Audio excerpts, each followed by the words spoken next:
What? Who? Oh, I must have dozed off. Perhaps we need a spot of tea to wake us up. What do you say, Rufus? Yes, quite right.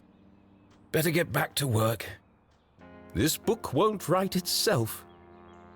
Maybe I should start somewhere easier. I'll come back to the prologue later. The sun rose over another perfect day in picturesque Arthurton.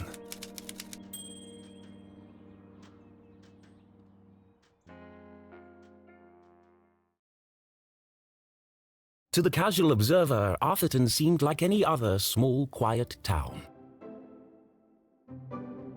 It was nestled in a valley between two mountains, lined by lustrous forests, and perched on the edge of a pristine lake.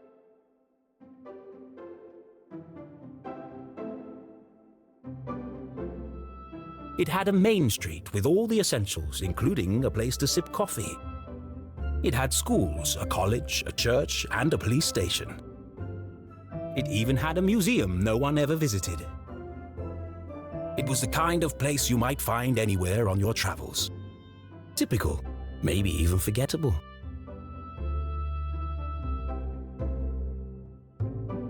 But there was one thing in Arthurton that was unlike any other town in the whole world. Actually, it was a girl. Her name was Jenny LeClue. And she was the world's greatest detective.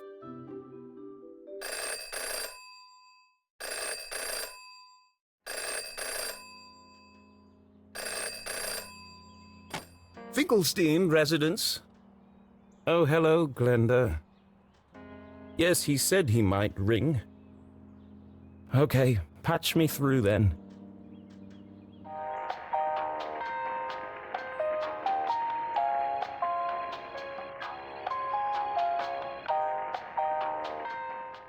Richard? Yes, I got it. I did, and my answer is no. I understand that, but... Well, yes, of course, but... No. Nothing is settled. I'm not going to do it. It goes against everything my books stand for. No, not yet, but... If I could just... Please, listen to what I'm saying.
You don't understand what you're asking for. You want me to turn Jenny's world upside down? Kill off my characters and destroy everything I've built over the last 30 years?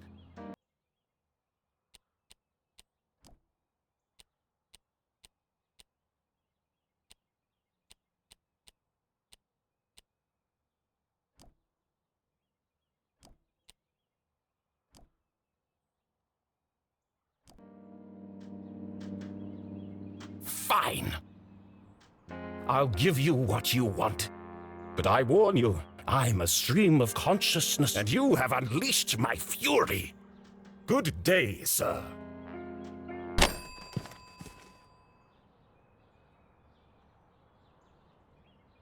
Boring? Predictable? Pah! Well, if it's murder they want, it's murder they'll get.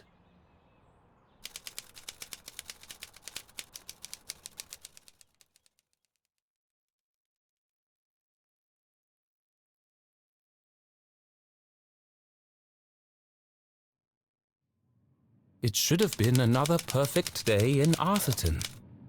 But today was different, and nothing would ever be the same again. To begin with, Jenny LeClue was dead.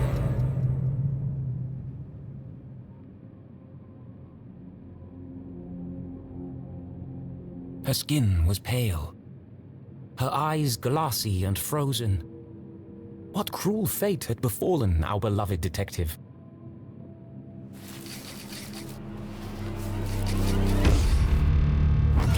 No, no, no! Never move the victim. Mrs. LeClue, she's doing it again. Jenny LeClue, You are a dead body. Dead bodies don't talk.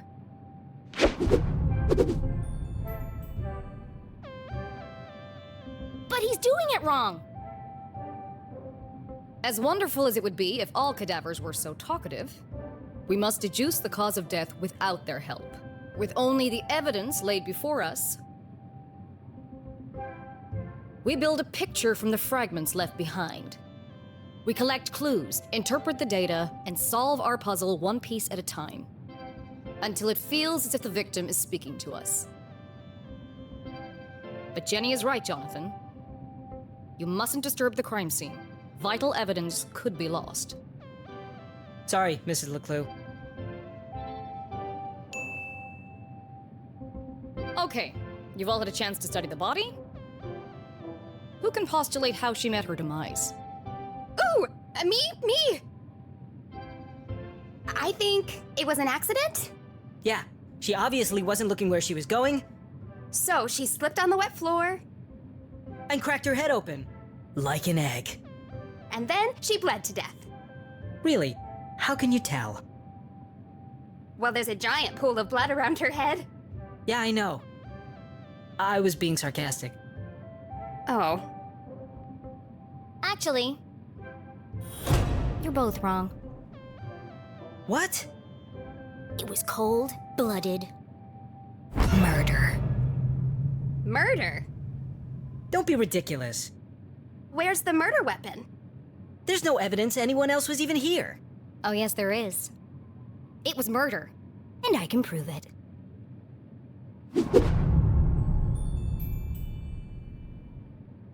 Jenny had read all the books. She'd absorbed all her mother's teachings.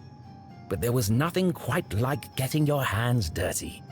How many people get the chance to solve their own murder? The first step in any good deduction was collecting evidence. Seemingly insignificant details could provide a vital piece of the puzzle. First, I'll search the crime scene for clues. Then she'd analyze the data. And finally, Deduce the real cause of death.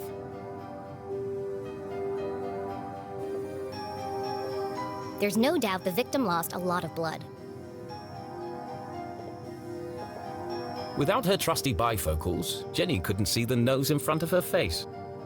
They were her window to the world and the lens through which she focused her keen detective vision.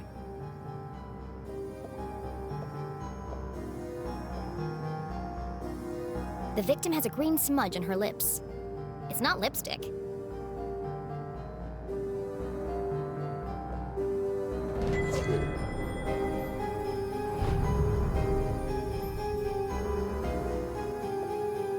It wasn't Jenny's style to wear accessories, but this hair clip was the exception. Its function as a lockpick had saved Jenny from a long night trapped in her school locker. She'd worn it ever since.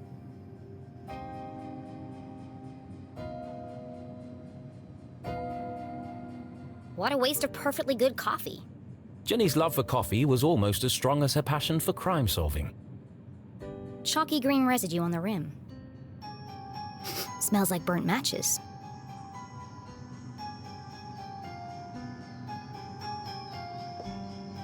Jenny's blue sweater was scruffy and quite uncomfortable. But her grandmother had knitted it, and so it was her favorite. The more it itched, the closer she felt to her.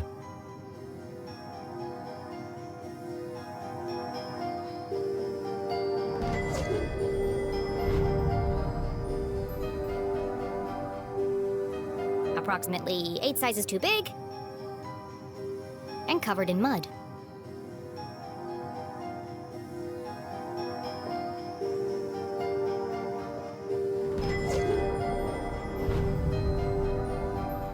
The floor is wet and slippery, but also immaculately clean.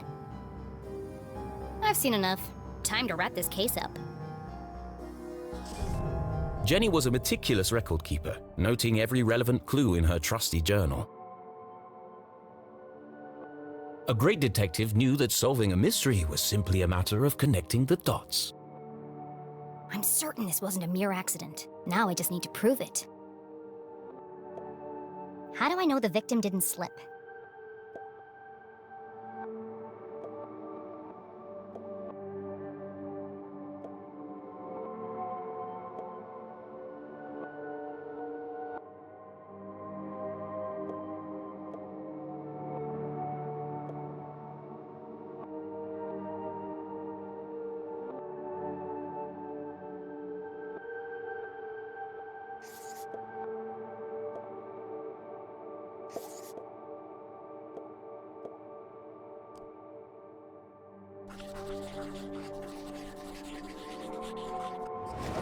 The victim's boots are filthy.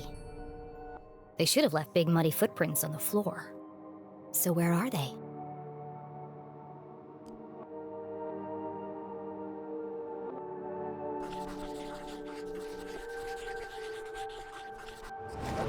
Either someone washed away her footprints, or she was carried here.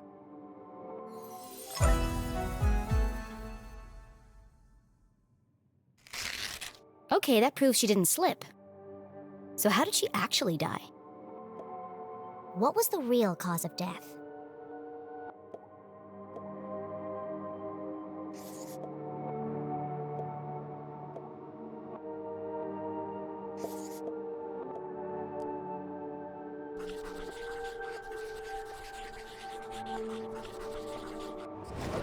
There's a green residue in the bottom of the victim's coffee cup. It smells of burnt matches. Phosphorus. Also found in common garden fertilizer.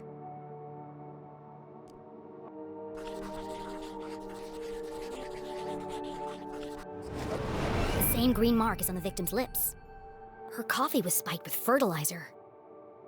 Someone clearly wanted her dead.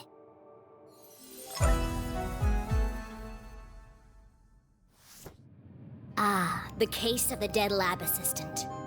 Gone before her time. Was it poison? Yes. A blow to the head? Yes. An accident? Certainly not. No footprints in an unshattered mug? She was killed somewhere else and carried here. This is the story of a scorned ex-lover. Jenny? The gardener enacting his revenge. Jenny! A deadly brew of fertilizer and caffeine coursing through the veins. That's quite enough, thank you. What happens to the gardener? Is this gonna be on the test? Remember, class, even the smartest criminals make mistakes. This is how we catch a killer. But what's the point of all this? Yeah, There hasn't been a murder in Arthurton in years. Every town has a dark side, even Arthurton. By doubting, we are led to question. And by questioning, we arrive at the truth. Okay, that's all for today. Don't forget, next class is our field trip to the morgue. So have a light lunch.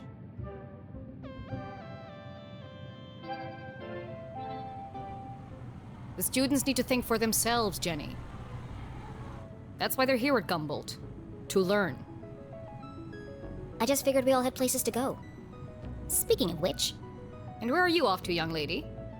I'm a dead body mom, remember? Dead bodies don't tell. See ya! Wait, before you go, I have something for you. Cool! What is it? If I told you, that would spoil the fun, wouldn't it? The LeClues didn't simply hand each other presents. They hid them. It was a family tradition, and Jenny had developed a sixth sense for finding them. With her trusty magnifying glass at her side, nothing eluded her.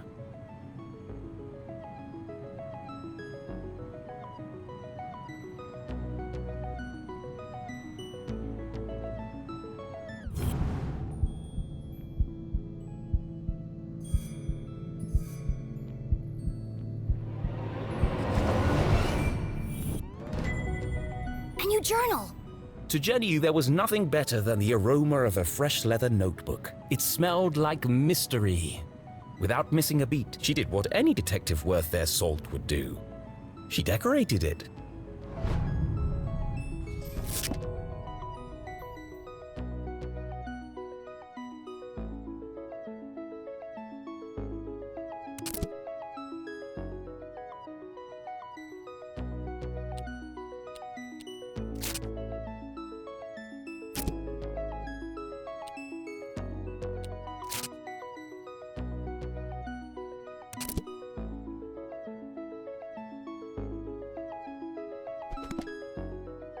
A new journal meant new adventures. She imagined all the thrilling cases that would soon fill its pages.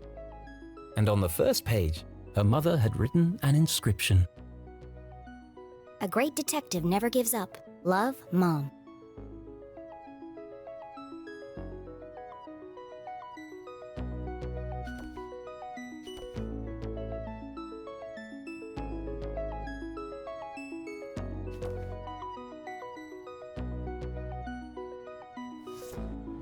I love it. Thanks, Mom. Jenny, I wanted to talk about, to say, Somewhere in the back of Jenny's highly caffeinated brain, an alarm bell was ringing. Her mum was hesitating. What could be causing her to act so out of character?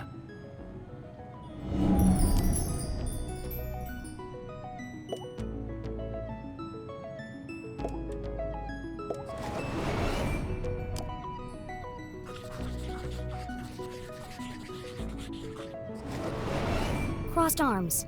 Furrowed brow. Jenny saw it coming from a mile away. Her mother was about to get Emotional.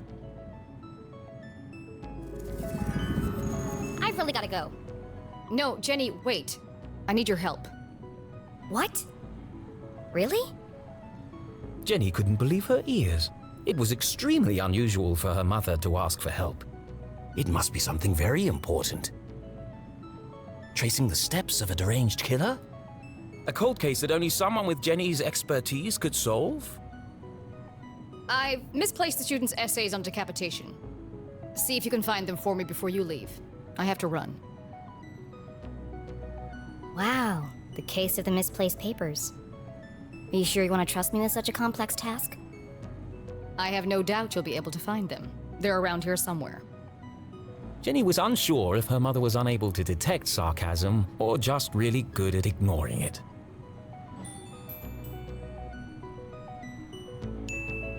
Okay, Mom. I'll find them before I leave. On one condition. Yes? You have to let me help grade them. One of Jenny's favorite pastimes was grading papers.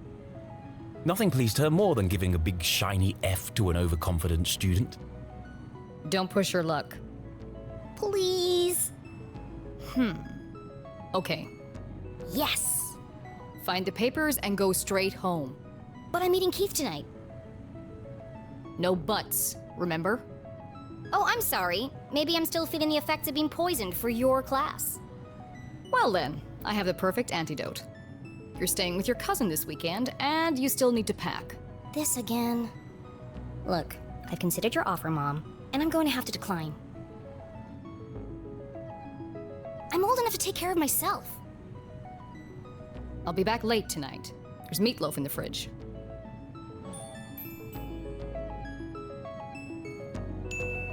So you don't trust me to take care of myself this weekend, but you do trust me to fix dinner and not burn the house down? Jenny LeClue, it's been a difficult week. Could you please just do what you're told for once and stop asking questions? Fine.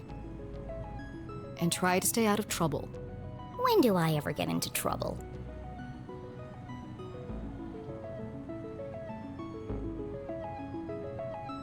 All right, let's find these papers and get out of here.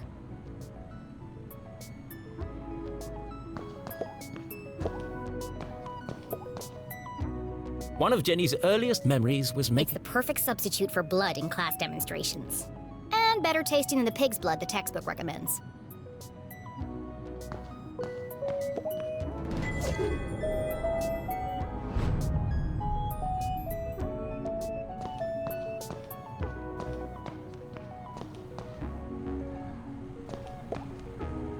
Looking rather trim today, Ethan.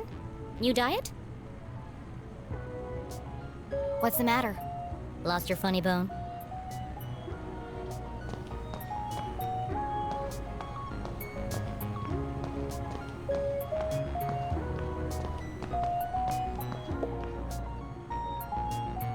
Becoming a great detective took more than book smarts. You needed real-life experience. And Jenny was always on the lookout for a chance to get her hands dirty.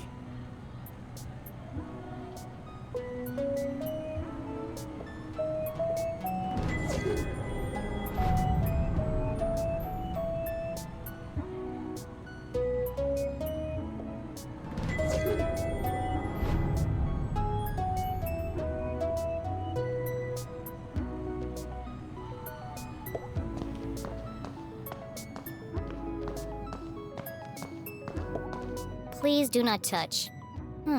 Someone must be running an experiment.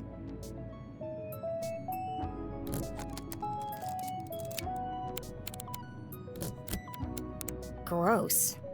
Pretty soon it's gonna sprout legs.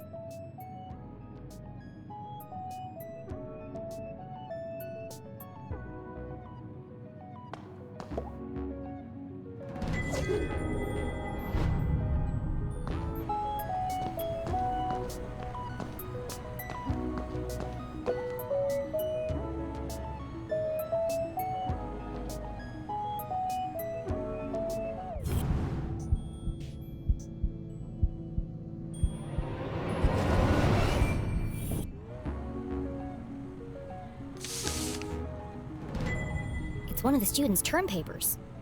You can tell by the terrible handwriting and erroneous conclusions. Mom must have put them behind the chalkboard.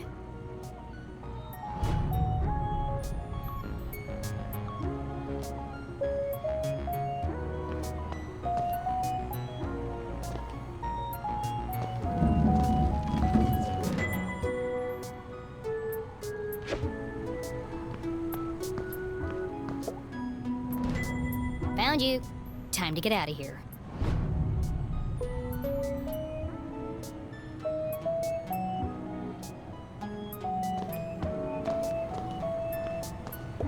Jenny looked around the room one last time. Was she ready to leave?